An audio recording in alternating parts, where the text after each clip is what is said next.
வணக்கம், எல்லாரும் எப்படி இருக்கீங்க? Welcome to Sand State Bits. இன்றைக்கி நம்ம பார்க்க போகிற ரெசிபி வாழைப்பழம் பணியாரம். வாழைப்பழம் ரொம்ப பழுத்துருச்சுன்னா என்ன பண்ணுறதுன்னு தெரியலனா இந்த பணியாரம் செஞ்சு பாருங்கள், ரொம்பவே டேஸ்டியாக இருக்கும். இப்போ வாங்க எப்படி பண்ணலான்னு பார்க்கலாம். இப்போது இந்த வாழைப்பழம் பணியாரம் பண்ணுறதுக்கு என்னென்ன பொருட்கள் தேவைன்னு பார்க்கலாம். 2 பழுத்த வாழைப்பழம் எடுத்திருக்கேன், 1/2 கப்பு கோதுமை மாவு, 1/2 கப்பு ஆல் பர்பஸ் ஃப்ளோர் இல்லைனா மைதா, 1/2 கப்பு ரவை, 1/2 கப்பு வெல்லம், ஒரு சிட்டிகை உப்பு, 1/4 டீஸ்பூன் சுக்கு பொடி, சும்மா மேலாக்க சுற்றி ஊற்றுறதுக்கு கொஞ்சம் நெய், ஒரு சிட்டிகை ஏலக்காய் பொடி. மைதா வேணான்னு நினைக்கிறவங்க அதுக்கு பதில் 1/2 கப்பு எக்ஸ்ட்ரா கோதுமை மாவு சேர்த்துக்குங்க. அது கூடவே 1 டேபிள் ஸ்பூன் அரிசி மாவும் சேர்த்துக்குங்க. இது ஏன் இந்த வாழைப்பழம் இவ்வளோ பழுத்ததாக எடுத்திருக்கேன்னு பார்ப்பீங்க. அதுக்கான ரீசனை நான் எண்ட் ஆஃப் த வீடியோவில் சொல்கிறேன். ஸோ மறக்காமல் ஃபுல் வீடியோ பாருங்கள்.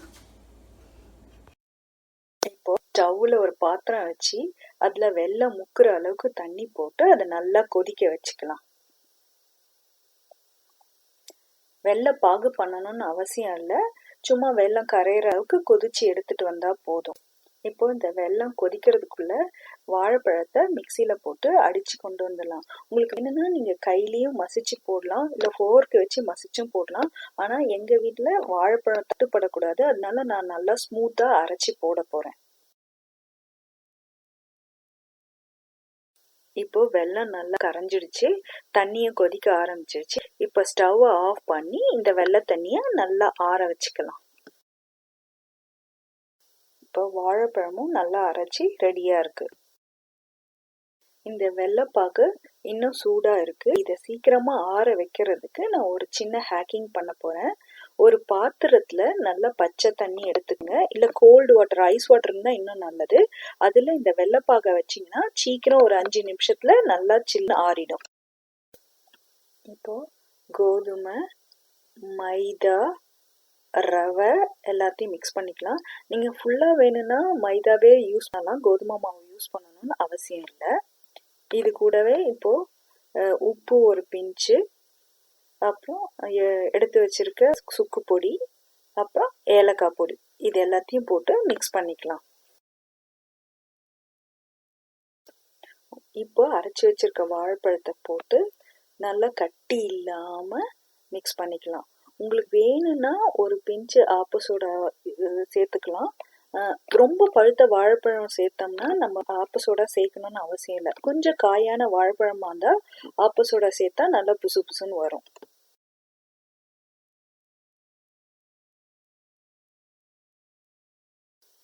இப்போ கொதிக்க வச்சிருக்க வெள்ளை தண்ணியை வடிகட்டி சேர்த்துக்கலாம். தூசுலாம் இல்லாம பார்த்துக்கணும். இதை இப்போ நல்லா இட்லி மாவு பதில மிக்ஸ் பண்ணி வச்சுக்கலாம்.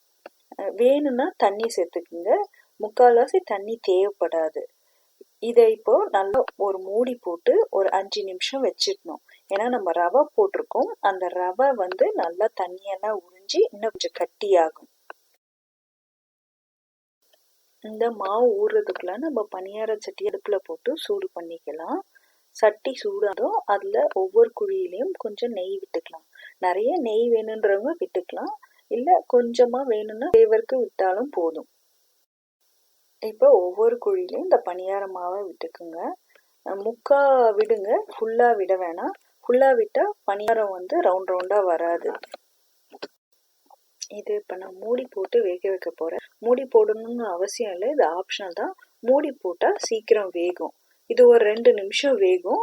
2 நிமிஷத்துக்கு அப்புறம் இதை இப்போ திருப்பி விடலாம். ஸ்டவ்வை மீடியம் ஹீட்லேயே வச்சு குக் பண்ணலாம், அப்பதான் நல்லா கருப்பாகாம வரும். திருப்பி போடும்போது மூடி குக் பண்ணணும்னு அவசியம் இல்லை, ஏன்னா ஒரு பக்கம் போடும்போதே ஃபுல்லா வெந்துட்டு இருக்கும். திருப்பி போட்டு ஒரு 1-1.5 நிமிஷத்துக்குள்ளேயே இது நல்லா கிறிஸ்பி ஆயிடும். இன்னும் கொஞ்சம் கிறிஸ்பியா வேணும்னா இன்னும் கொஞ்சம் எக்ஸ்ட்ரா டைம் குக் பண்ணுங்க, அப்போ மேல நல்லா கிறிஸ்பியாவும் உள்ள நல்லா சாஃப்டாவும் வரும். இப்போ இந்த பணியாரம் ரெடி ஆயிடுச்சு. இப்போ இதை எடுத்துடலாம். எடுத்துட்டு அடுத்த பேட்ச் ஊற்றலாம். இந்த சுவையான பணியாரத்தை நீங்களும் வீட்டில் செஞ்சு பார்ப்பீங்கன்னு எதிர்பார்க்குறேன். மறக்காம டிப் செக்ஷன் பாருங்க. இன்னைக்கு டிப் செக்ஷன்ல நம்ம பார்க்க போறது ஏன் நான் ரொம்ப பழுத்த வாழைப்பழம் யூஸ் பண்ணன்றதுக்கான ரீசன் தான். பழுத்த புள்ளி போட்ட வாழைப்பழத்துல பழுக்காத வாழைப்பழத்தை காட்டிலும் ஆன்டி ஆக்சிடென்ட் ரொம்பவே ஜாஸ்தியா இருக்கு. அது மட்டும் இல்ல, இந்த பழுத்த பழம் மிகவும் எளிதில் செரிமானம் ஆகக்கூடியது. மிகவும் பழுத்த வாழைப்பழம் சமையலுக்கும் பேக்கிங்க்கும் மிகவும் உகந்தது. ஏன்னா இதுல இருக்க ஸ்டார்ச் எல்லாமே இப்போ சுகரா கன்வெர்ட் ஆயிருக்கும். நேச்சுரல் சுகர் எப்போ உடம்புக்கு நல்லது. ஆனா இதுல ஒரு குறையும் உண்டு. டயபெட்டிஸ் இந்த மாதிரி ரொம்ப பழுத்த வாழைப்பழம் சாப்பிட்றத தவிர்க்கிறது ரொம்பவும் நல்லது.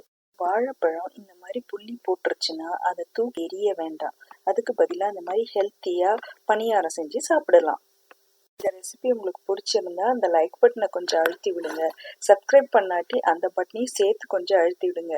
ரொம்ப நன்றி.